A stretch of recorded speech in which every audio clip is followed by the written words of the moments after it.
Hurmatli kuzatuvchilar, mana bugun bu klientimizni yuzlariga polniy full face botoks muolajasini qilib beramiz va nasa gubkalari juda ham chuqur singan. Buni mono nitlari yordamida to'ldiramiz. Bu effekt srazi beradi.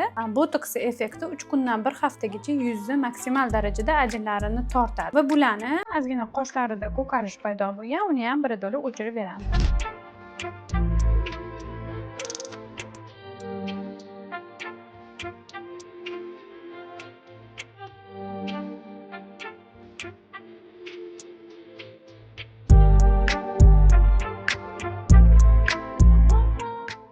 Eski ko'karib ketgan tatuirovkalarni bittada zo'r qilib rangini ochartiramiz. Bu tatuaj o'chirish qoshlarni kuydirmaydi, qonatmaydi, qanaqa zarar bermaydi.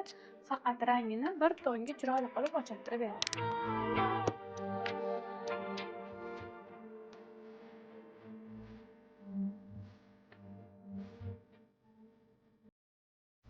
Ana hozir biz bu klientimizning nasa gubkalarini to'ldirdik. Ko'pchilik faqat filler yordamida to'ldirib qo'yib xato qilishadi. Bu filler tez so'rilishi hisobiga yana nasa gubka cho'kadi va filler brilyaga qarab osiladi. Shuning uchun biz nitka yordamida to'ldirdik va ustiga ozgina shu gyaluronka kollagen quyib berdik.